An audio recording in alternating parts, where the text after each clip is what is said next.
Right. నమస్తే. Shaft academy of media arts cinematography కోర్సుకు స్వాగతం.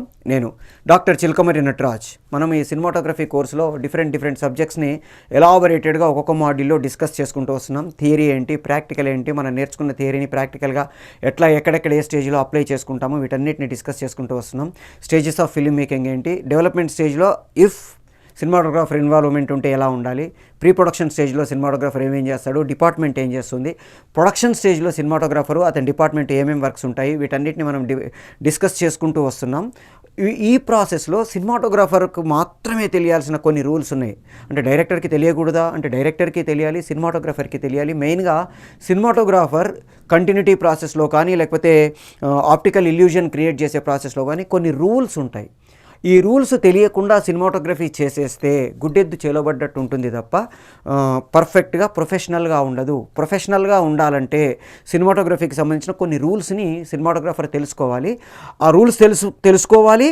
ఒకవేళ వాటిని బ్రేక్ చేయాల్సి వస్తే ఎలా చెయ్యాలి అవి కూడా తెలుసుకొని ఉండాలి. అందుకని ఇప్పుడు ఈ సినిమాటోగ్రఫీకి సంబంధించిన కొన్ని రూల్స్ని మనం ఈ మాడ్యూల్లో ఎలాబొరేటెడ్గా డిస్కస్ చేసుకోవడానికి ట్రై చేద్దాం. ఇప్పుడు కొన్ని రూల్స్ ఉంటాయి. సినిమాటోగ్రఫీ చేసేటప్పుడు 180 degrees రూల్ అని, 30 degrees రూల్ అని, రూల్ ఆఫ్ థర్డ్స్ అని, ఇట్లా కొన్ని రూల్స్ ఉంటాయి. నిజానికి రూల్స్ అంటే రూల్స్ కావు, కానీ రూల్స్. ఫస్ట్ 180 degrees రూల్, దీని గురించి మాట్లాడుకుందాం. జనరల్గా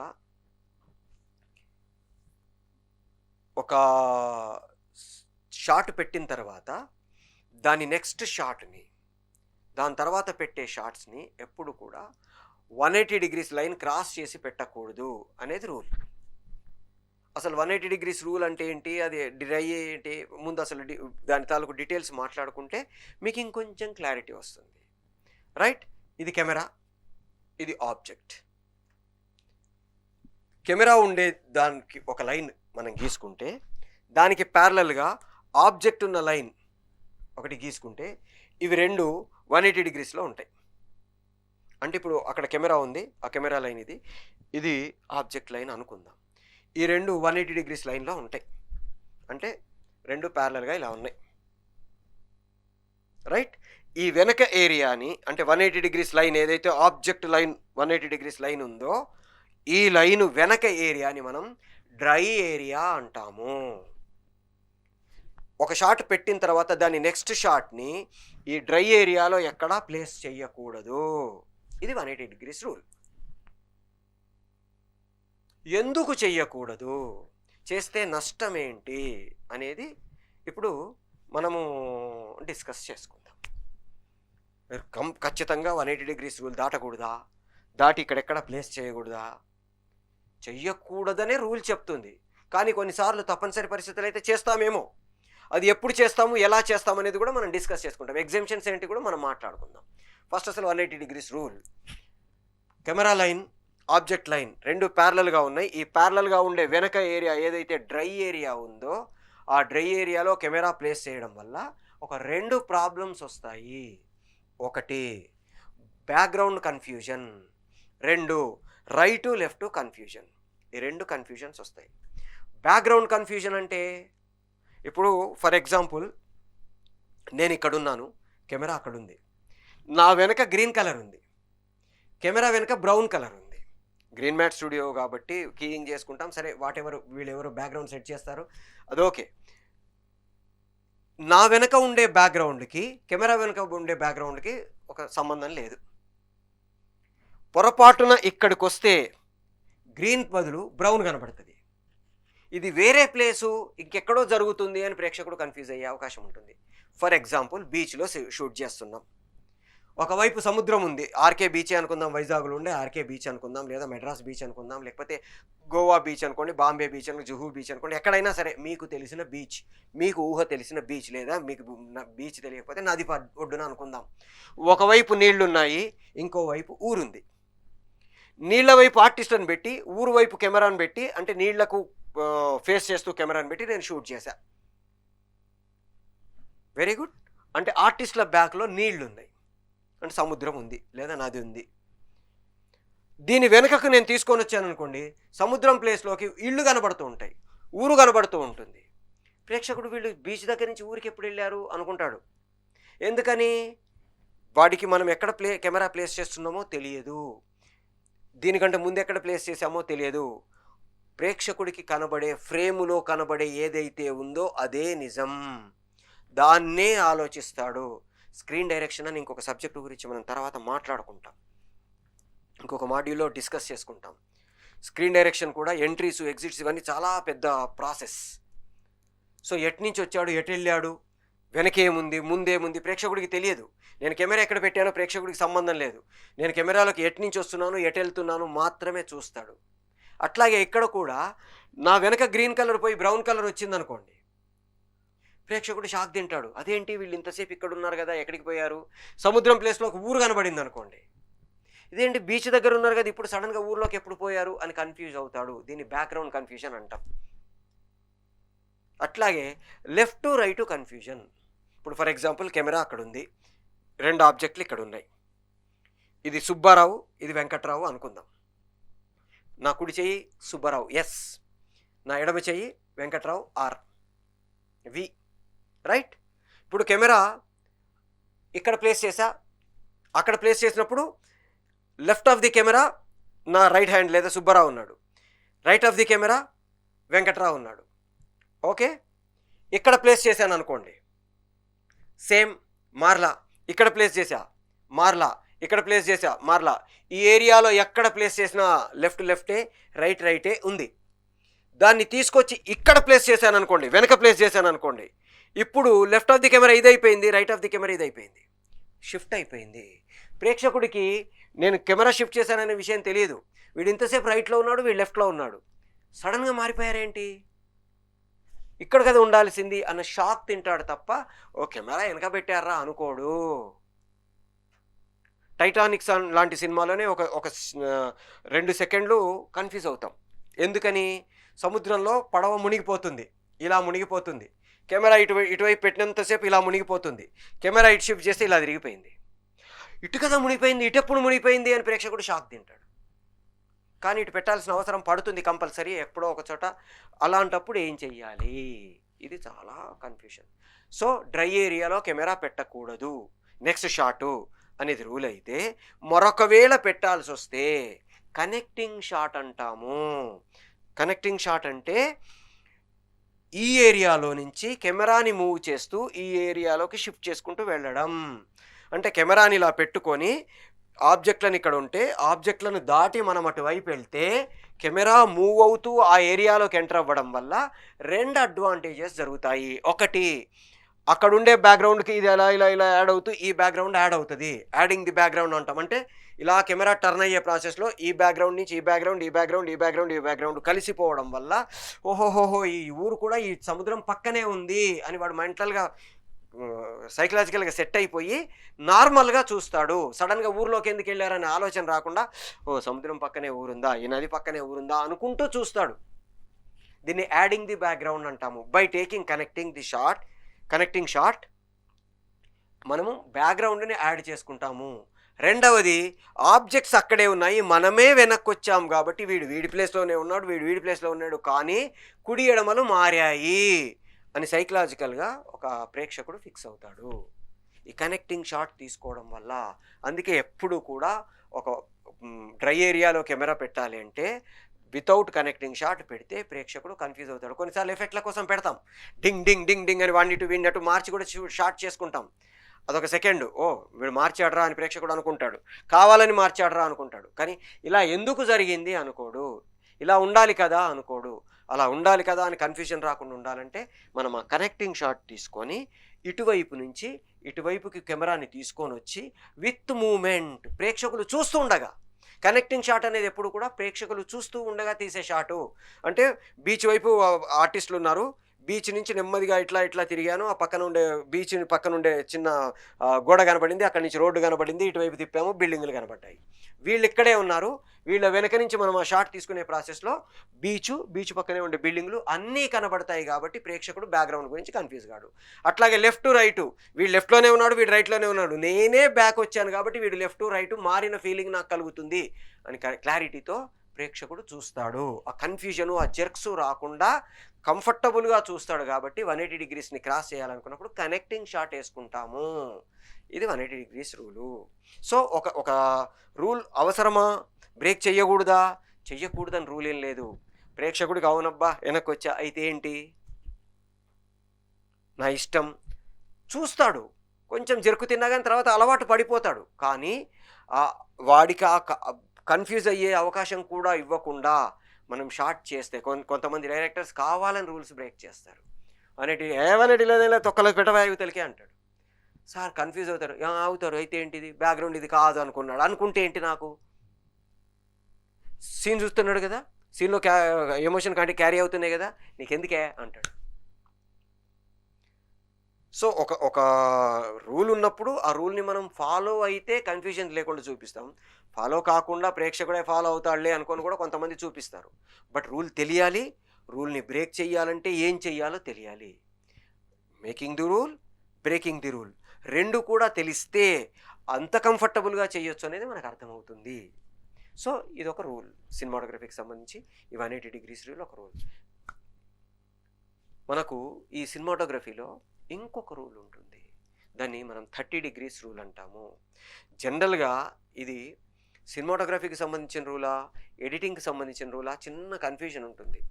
యాక్చువల్గా ఎడిటింగ్ చేసేటప్పుడు 2 సేమ్ షాట్స్ని ఒకదాని పక్కన ఒకటి ప్లేస్ చెయ్యకూడదు, సిమిలర్ షాట్స్ని ప్లేస్ చెయ్యకూడదు అనేది ఒక రూల్. దీన్ని 30 డిగ్రీస్ రూల్ అని మనం వాడుకలో మాట్లాడుతుంటాం. అదేంటది అంటే నా క్లోజ్ షాట్ వేసి మళ్ళీ ఇంకొక నా క్లోజ్ షాటే పక్కనేస్తే ఏమవుతుంది, ప్రేక్షకుడికి 2 క్లోజ్ షాట్లు పక్క పక్కన పడ్డాయి అని కాకుండా ఇక్కడ జర్క్ వచ్చింది అన్న ఒక చిన్న ఫీలింగ్ వస్తుంది. వేరే షాట్ వేస్తే కట్టు తెలుస్తుంది వాడికి, ఓకే షాట్ మారింది అని తెలుస్తుంది. షాట్ మారింది అని తెలియడానికి ఏదో జరిగిపోయింది ఇక్కడ అని కన్ఫ్యూజ్ కావడానికి తేడా ఉంటుంది. 2 సిమిలర్ షాట్స్ని పక్క పక్కన పెడితే జర్కీగా అనిపిస్తుంది. ఆ జర్కీగా అనిపించకుండా ఉండాలంటే మధ్యలో వేరే షాట్ పెట్టుకోవాలి. ఇది రూల్. ఒకవేళ షూటింగ్లో డైరెక్టరే పెట్టాల్సి వచ్చిందనుకోండి పక్క పక్కన సేమ్ షాట్స్, ఏం చెయ్యాలి అంటే కెమెరాని ఒక మినిమం 30 డిగ్రీస్ షిఫ్ట్ చేసి పెట్టుకొని షూట్ చెయ్యాలి. ఇది రూల్. అంటే 2 సిమిలర్ షాట్స్ పెట్టాల్సి వస్తే, షూట్ చేయాల్సి వస్తే, ఎడిట్లో పెట్టడం కోసమే కదా షూట్ చేసేది. ఒకవేళ 2 సిమిలర్ షాట్స్ని మనం షూట్ చేయాల్సి వస్తే మినిమం ఒక 30 డిగ్రీస్ షిఫ్ట్ చేసుకొని కెమెరాని పెడితే ఆ షాట్ లాగా అనిపించకుండా డిఫరెంట్ షాట్ లాగా అనిపించే అవకాశం ఉంటుంది. ఇప్పుడు ఉదాహరణకి నేను ఇలా కనబడుతున్నాను, మీకు ఏం తేడా కనబడలే. అదే 30 డిగ్రీస్ షిఫ్ట్ అయిపోయింది అనుకోండి, ఇలా షిఫ్ట్ అయ్యాను అనుకోండి, నా యాంగిల్ మీకు డిఫరెంట్గా కనపడి ఓకే ఇది వేరే షాటు అని ఫీలింగ్ వచ్చే అవకాశం ఉంటుంది.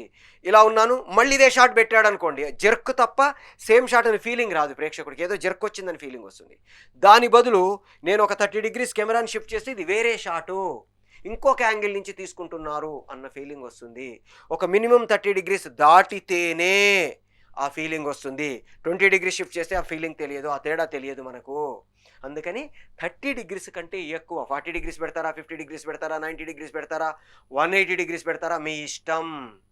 కానీ మినిమం 30 డిగ్రీస్ని కెమెరాని షిఫ్ట్ చేసుకొని వేరే ప్లేస్లోకి, ఇంకో ప్లేస్లోకో, ఇంకో యాంగిల్లోకో షిఫ్ట్ చేసుకుని పైకి కావచ్చు, కిందికి కావచ్చు. నేను మనం ఒక మాడ్యూల్లో డిస్కస్ చేసుకున్నట్టు టాప్ యాంగిల్, బాటమ్ యాంగిల్, ఏ యాంగిల్లో ఎనీ సైడ్ ఒక 30 డిగ్రీస్. ఇప్పుడు ఉదాహరణకి ఇక్కడ ఉంది, ఇక్కడ నుంచి ఒక 30 డిగ్రీస్ పైకి పెట్టా, ఇలా కనబడుతుంది ఆబ్జెక్ట్. పైకి కెమెరా పెడితే ఇలా కనబడుతుంది. సో ఆ షిఫ్టింగ్ ఆఫ్ ది 30 డిగ్రీస్ వల్ల ఆబ్జెక్ట్ ఇంకొక రకంగా కనబడి వేరే షాట్ అని ఫీలింగ్ ప్రేక్షకుడికి కనబడుతుంది. అందుకని ఒకవేళ మనం షూట్ చేసేటప్పుడు సేమ్ షాట్స్ని తీయాల్సి వస్తే దాన్ని మనం మినిమం 30 డిగ్రీస్ చేంజ్ చేసి పెట్టుకుంటాము. ఉదాహరణకి లక్ష్మీ నరసింహ సినిమా ఉంది. లక్ష్మీ నరసింహ సినిమాలో ఒక డైలాగ్ ఉంటుంది, కుప్పుస్వామి, రంగస్వామి, ఆ స్వామి, ఈ స్వామి, ఫలానా స్వామి, ఆ స్వామి, ఈ స్వామి, ఒక 7 స్వాములు పుట్టి చచ్చిపోతూ ఉంటే నెక్స్ట్ పుట్టేవాడు చంపేవాడు కావాలి కానీ చచ్చేవాడు కాకూడదని మొక్కి మరీ పెట్టాడురా మా నాన్న, నా పేరు లక్ష్మీ నరసింహస్వామి అని డైలాగ్. ఎన్నిసార్లు ట్రై చేసినా ఆ వరుసగా 7 పేర్లు అదే ఆర్డర్లో రావు. కుప్పుస్వామి, మొత్తుస్వామి, రంగస్వామి, చిన్నస్వామి, ఇంకో స్వామి అని నేను 4 గాగానే ఇంకో స్వామి అనేసిన. ఇదే ఆర్డర్లో చెప్పమంటే మళ్ళీ కుప్పుస్వామి ముత్తుస్వామి కన్ఫ్యూజన్ వస్తాయి. అందుకని బాలకృష్ణ గారు పాపం ఆ సినిమాలో దాదాపు 10 సార్లు 12 సార్లు సేమ్ చెప్పాలి. డబ్బింగ్లో చెప్పొచ్చు, షూటింగ్ టైంలో చెప్పడం కష్టం. షూటింగ్ టైంలో ఏదో క్లోజ్ షాట్ కాబట్టి ఏదో ఒక లిప్ పెట్టేసి చెప్పలేము. అందుకని డైరెక్టర్ ఏం చేశారంటే తెలివిగా, సార్ ఒక షాట్ కుప్పుస్వామి చెప్పండి, ఇంకో షాట్ ఇక్కడ పెట్టుకొని లింగస్వామి చెప్పండి, ఇక్కడి నుంచి రంగస్వామి చెప్పండి, ఇక్కడి నుంచి టపక్ టపక్ టపక్ టపక్ టపక్ టపక్, చూసేవాడికి కూడా కుప్పుస్వామి రత్నస్వామి రాటస్వామి ఈ స్వామి ఈ స్వామి ఈ స్వామి ఈ స్వామి బబ్బబ్బబ్బబ్బ అని ఎలివేషన్ లాగా అనిపిస్తుంది. నిజానికి అది అడ్జస్ట్మెంట్ కోసం తీసిన షాటు. వరుసగా కుప్పుస్వామి రంగస్వామి ముత్తుస్వామి చిన్నస్వామి ప్రభాకర్ స్వామి ఆ స్వామి ఈ స్వామి అని చెప్తే ఒకటే షాట్లో చెప్తే ప్రతిసారి అదే ఆర్డర్ చెప్తే చెప్పగలిగితే ప్రాబ్లం లేదు. కానీ అంత అదే ఆర్డర్లో చెప్పాలంటే కష్టం. ఎక్కడో ఒక చోట చిన్న జర్క్ ఇచ్చినా కానీ మళ్ళీ మొత్తం చేయాలి, మళ్ళీ ఇంకో పేరుకి ప్రాబ్లం రావచ్చు. అందుకని ఏం చేశారు, ఇక్కడ నుంచి ఒకటి 30 డిగ్రీస్ షిఫ్ట్ చేసుకుంటూ రకరకాల యాంగిల్స్లో కెమెరాని పెట్టి ఆ 7 స్వామి స్వామి స్వామి స్వామిని 7 సార్లు చెప్పినవన్నీ చెప్పేసి తర్వాత చంపేవాడు కాకుండా చచ్చేవాడు కాకుండా చంపేవాడు కావాలని మొక్కి మరి పెట్టాడు రా మా నాన్న, నా పేరు లక్ష్మీ నరసింహస్వామి అని ఒక షాట్లో తీసుకున్నారు. చంపేవాడు కాకుండా చచ్చేవాడు కాకుండా చంపేవాడు కావాలని మొక్కి మరీ పెట్టాడు రా మా నాన్న, నా పేరు లక్ష్మీ నరసింహస్వామి అని చెప్పిన వాళ్ళు 7 పేర్లు చెప్పలేరా? ఇంత పెద్దది ఒక డైలాగ్ చెప్పాడు కదా సింగిల్ షాట్లో, మరి అవి చెప్పలేరా అంటే ఆ పేర్లు కన్ఫ్యూజన్ వస్తాయి. ఏ పేరు అదే ఆర్డర్లో చెప్పాలి. అందుకని టప విడివిడిగా తీసుకున్నారు. ఆ 30 డిగ్రీ షిఫ్ట్ అవ్వడం వల్ల ప్రేక్షకుడికి కన్ఫ్యూజన్ రాలా. సో ఇది మనకి మనం షూట్ చేసుకునేటప్పుడే జాగ్రత్తలు తీసుకోవాలి. జనరల్గా ఏమవుతుందంటే మనకి సినిమాలో మ్యాక్సిమం ఒక 2 నిమిషాలు 2.5 నిమిషాల కంటే ఎక్కువ షాట్ పెట్టుకోం. ఆర్టిస్టులతోటి సింగిల్ టేకులో సింగిల్ షాట్లు పెద్ద వైడ్ షాట్స్ లెంతీ షాట్స్ పెట్టుకోము. పాత ఎన్టీఆర్ గారు, పెద్ద ఎన్టీఆర్ గారు, నటరత్న, నందమూరి తారక రామారావు గారు లాంటి వాళ్ళు దానవీర శూరకర్ణ లాంటి సినిమాలలో మీరు అబ్జర్వ్ చేస్తే లెంతీ షాట్స్ చేసేవాళ్ళు. అంటే వాళ్ళు ఒక ఛాలెంజ్గా తీసుకొని ఆ కాలంలో వాళ్ళు పెద్ద షాట్స్ చేసేవాళ్ళు. హితుడా, ఆగాగు, ఆచార్యదేవా, ఏమంటివి జాతి నిపమున సూతస్థునికి నిల్వరహత లేదందువా, ఎంత మాట ఇది క్షాత్ర పరీక్షే కానీ క్షత్రియ పరీక్ష కాదు కాకూడదు, ఇది కుల పరీక్ష ఎందువా, నీ తండ్రి భరద్వాజ. ఇంత షాట్ని ఆయన ఒకే షాట్లో చెప్పుకుంటూ వెళ్ళిపోయాడు. అది అయిపోయిన తర్వాత కిందికి వచ్చిన తర్వాత ఒక 8 మంది గ్రూపులకి ఒక్కొక్కటి చెప్పుకుంటూ వెళ్తాడు. అది చూస్తే అసలు మనం వాళ్ళ క్యాలిబర్కి దండం పెట్టేయాలి. వందిమాగదులారా కర్ణమహారాజు కైవారం చేయండి, పుణ్యాంగంలారా సముద్ర సమస్త తోయ జలాలతో కర్ణమహారాజు అభిషేకం చేయండి. ఇట్లా చెప్పుకుంటూ ఒకళ్ళకు వీళ్ళకు అందరికి చెప్పుకుంటూ ఈ కులం అనే దాన్ని ప్రక్షాళన గావించదా ధిక్ అని వచ్చి నిలబడతాడు. అక్కడ మొత్తం అన్నీ ఎవరెవరికి ఏం చెప్పాలి, ఎలా చెప్పాలి, ఎంత స్పీడ్తో చెప్పాలి, ఎక్కడికి వెళ్ళినప్పుడు ఏం చెప్పాలి, ఇవన్నీ ఎంత క్యాలిబర్ ఉంటే ఇవన్నీ చేయగలుగుతారు. ఇవన్నీ చేయలేనప్పుడు ఏం చేస్తాము, చిన్న ముక్కలు చేసుకుంటాం, కెమెరా పెడతాం, మంది మహారాజులా కర్ణమహారాజు టట్టారడా షార్ట్ చేసుకుంటూ వెళ్ళిపోతాము. సినిమాలో మ్యాక్సిమం 2 నిమిషాల కంటే ఎక్కువ వీలైనంత వరకు మ్యాక్సిమం 2 నిమిషాల షాట్లు పెట్టుకుంటాం. కానీ కొన్నిసార్లు సింగిల్ షాట్లో ఎఫెక్టివ్గా చేస్తే తప్ప దాని తాలూకు ఇంపాక్ట్ ఉండదు అనిపించే షాట్స్ ఉంటాయి. అట్లాంటప్పుడు ఏం చేయాలి? సింగిల్ షాటే పెట్టుకుంటే చేయలేం. మరి అప్పుడే ఈ 30 డిగ్రీస్ రూల్ మార్చుకుంటూ కెమెరాని కొంచెం అటు ఇటు షిఫ్ట్ చేసుకుంటూ సింగిల్ లాగే అనిపిస్తుంది, కానీ చిన్న వేరియేషన్స్ ద్వారా ఈ 30 డిగ్రీస్ రూల్ పెట్టుకొని మనం దాన్ని మేనేజ్ చేయడానికి ట్రై చేస్తాము. ఎడిటింగ్లో దాన్ని వరుసగా వేస్తామా, డిజాల్వ్ షాట్లు లాగేస్తామా, రకరకాల జిమ్మిక్కులు అంటాం. మనకి సినిమా చేసేటప్పుడు అవుట్పుట్ని ప్రేక్షకులకు చూపించే ప్రాసెస్లో చాలా రకాల జిమ్మిక్కులు చేస్తూ మనము వీటిని చేయడానికి ట్రై చేస్తాము. దీన్ని మనము 30 డిగ్రీస్ రూల్ అంటాము. షూటింగ్ చేసేటప్పుడే ఈ జాగ్రత్తలు తీసుకోకపోతే ఎడిటరు, డైరెక్టర్ని, సినిమాటోగ్రాఫర్ని అమ్మనాబూతులు తిట్టుకుంటాడు. ఎక్కడెక్కడి నుంచో వెతుక్కొని వచ్చి ఎక్స్ప్రెషన్సో లేకపోతే ఇంకొక షాట్లో మధ్యలో ఇన్సెట్ చేయడానికి ప్రయత్నం చేస్తాడు. ఆ జర్కుల్ని కాపాడుకోవడం కోసం, జర్కుల్ని ఓవర్కమ్ చేయడం కోసం, అతనితో తిట్లు తినకుండా ఉండాలంటే షూటింగ్ టైంలో మనం జాగ్రత్తలు తీసుకుంటాము. ఆ జర్క్ వచ్చిందనుకోండి ఏం చేస్తాడు, వేరే షాట్ వేస్తాడు, ఇంకొకళ్ళ రియాక్షన్ షాట్ వేస్తాడు, లేకపోతే ఏదైనా సింబాలిక్ షాట్ వేస్తాడు. ఇవి దొరికితే ఓకే, దొరకకుండా మనం ఇరుక్కుపోతే ఆ జర్కులు వస్తే ప్రేక్షకుడు ఇరిటేట్ అవుతాడు. ఆ ప్రేక్షకుడు ఇరిటేట్ కాకుండా ఉండాలంటే మనము చాలా జాగ్రత్తగా షూటింగ్ టైంలోనే ఈ 30 degrees రూల్ని ఫాలో అవుతూ చేసుకుంటే కన్ఫ్యూజన్స్ ఉండవు. ఇవి మనకు సినిమాటోగ్రఫీలో ఇంకొక rule. Next rule of thirds. మనకి సినిమాటోగ్రఫీలో డిఫరెంట్ రూల్స్ గురించి డిస్కస్ చేసుకుంటున్న ప్రాసెస్లో ఈ రూల్ ఆఫ్ థర్డ్స్ అనేది ఒక రూలు. జనరల్గా మనకి ఫోటోగ్రఫీలో ఆబ్జెక్ట్ని ఫ్రేమ్లో ఎక్కడ ఫ్రేమ్ చేయాలి, ఎక్కడ ఫిక్స్ చేయాలి అనే కన్ఫ్యూజన్ చాలా ఉంటుంది. ఈస్థెటిక్సు, తర్వాత అక్కడ ఉండే కంటెంటు, తర్వాత ఆ సిచ్యుయేషను, బ్యాక్గ్రౌండు, వీటన్నిటినీ దృష్టిలో పెట్టుకొని నేను ఆబ్జెక్ట్ని ఎక్కడో ఒక చోట ఫిక్స్ చేయాలి. అయితే దాన్ని ఫిక్స్ చేసే ప్రాసెస్లో నేను ఎక్కడ ఫిక్స్ చేస్తే ప్రేక్షకుడు కంఫర్టబుల్గా చూస్తాడు అనేది చెక్ చేసుకుంటూ ఫిక్స్ చేయడానికి ట్రై చేస్తా. యూజువల్గా ఈ రూల్ ఆఫ్ థర్డ్స్ అంటే ఏంటంటే మొత్తం మన ఫ్రేమ్ని 3x3 భాగాలుగా విడదీసుకుంటాం. అంటే 9 జంక్షన్స్ వచ్చేటట్టుగా 3 భాగాలుగా మనం విడదీస్తాం. అంటే 3x3 బాక్సెస్.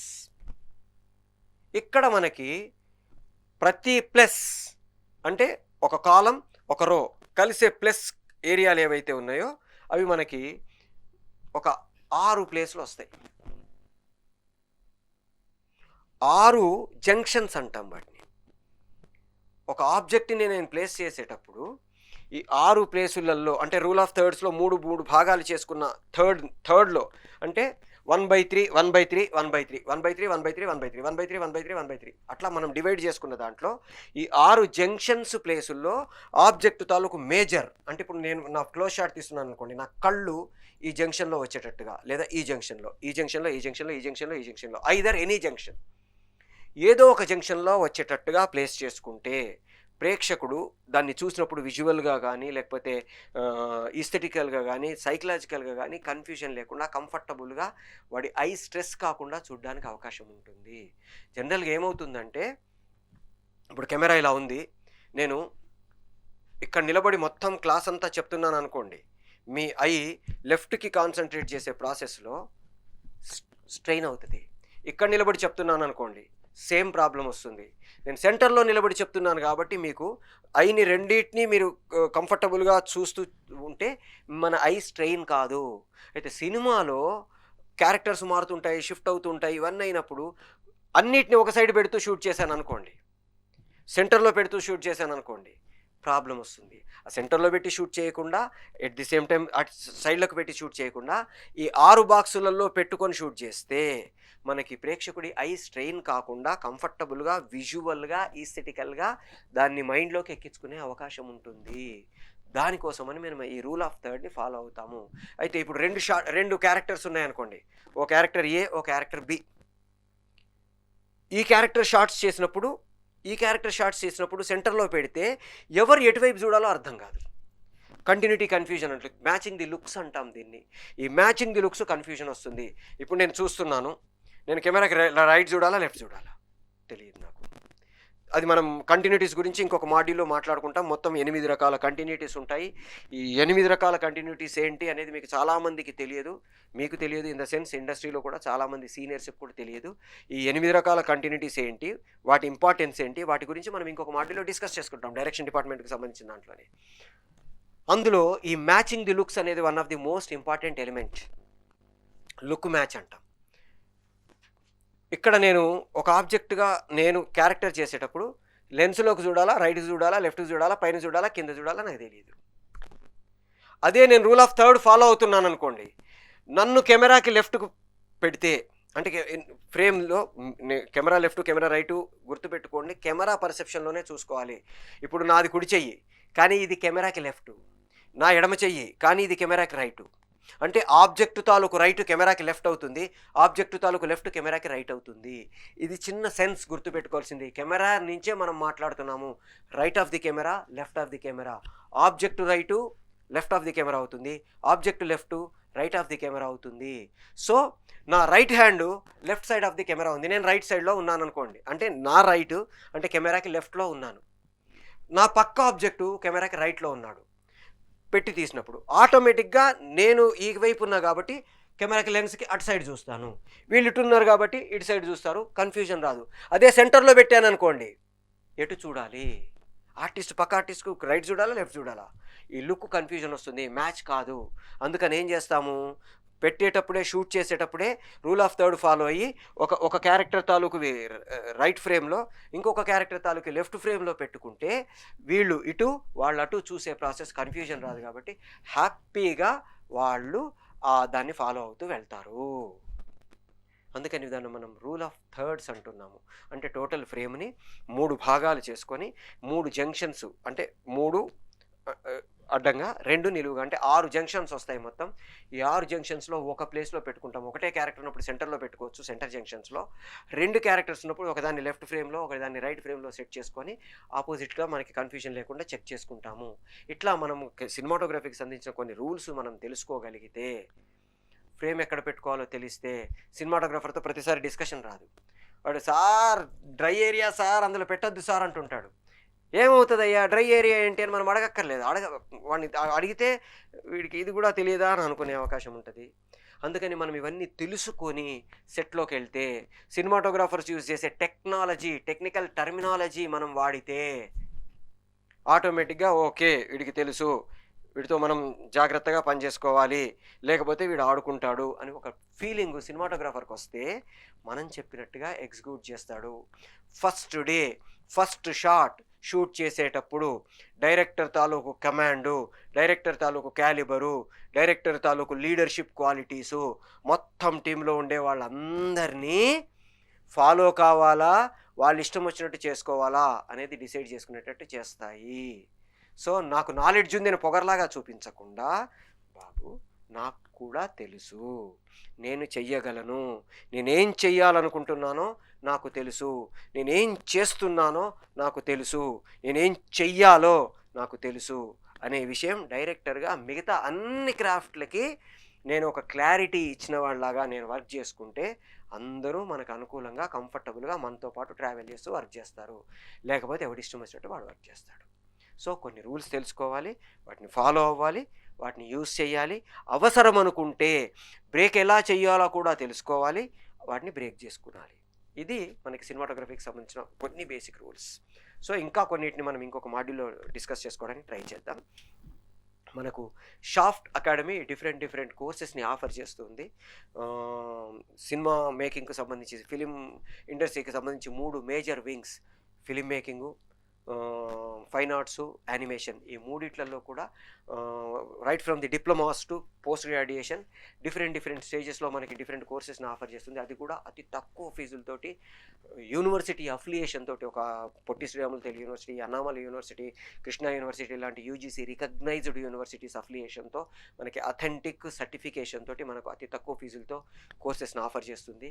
ఫిలిం మేకింగ్లో యాక్టింగు, డైరెక్షను, సినిమాటోగ్రఫీ, ఎడిటింగు, ఇట్లా రకరకాల కోర్సెస్ ఉన్నాయి. యానిమేషన్లో 2D animation, 3D animation, Photoshop దగ్గర నుంచి మొదలెడితే ఫైనల్గా డిఫరెంట్ ఎఫెక్ట్స్ని చేసుకోవడం, after effects, visual effects, special effects ఎట్లా చేసుకోవాలి దీనికి సంబంధించినవి కావచ్చు. ఫైన్ ఆర్ట్స్లో manual painting, digital drawing, layer making, ఇట్లా రకరకాల వీటిని మనకి ఆఫర్ చేస్తుంది. ఒక కోర్సు కంటే ఎక్కువ కోర్సులు నేర్చుకోవడం ద్వారా మల్టిపుల్ టాలెంటెడ్ ఆర్టిస్ట్గా, మల్టిపుల్ టాలెంటెడ్ టెక్నీషియన్గా, మల్టిపుల్ టాలెంటెడ్ క్రాఫ్ట్మెన్గా మనం ఇండస్ట్రీలోకి వెళ్తే మిగతా వాళ్ళందరికంటే ఒక 2 అడుగులు ముందు ఉంటాము. అలా మనం ఇండస్ట్రీలోకి వెళ్ళి మనల్ని మనం ప్రూవ్ చేసుకొని మీకంటూ ఒక మార్క్ క్రియేట్ చేసుకోవడానికి ఇప్పుడు మీరు ఎట్లాగైతే డైరెక్షన్ కోర్స్ నేర్చుకుంటున్నారో అట్లాగే మిగతా కోర్సులు కూడా నేర్చుకోండి. అతి తక్కువ ఫీజులతోటి మీకు చాలా ఒక middle class, lower middle class వాళ్ళని కూడా అఫోర్డ్ చేయగలిగిన ఫీజులు ఉన్నాయి. కాబట్టి షాఫ్ట్లో మీరు డిఫరెంట్ కోర్సెస్ని నేర్చుకొని ఇండస్ట్రీలోకి వెళ్ళి మిమ్మల్ని మీరు ప్రూవ్ చేసుకోండి. All the best.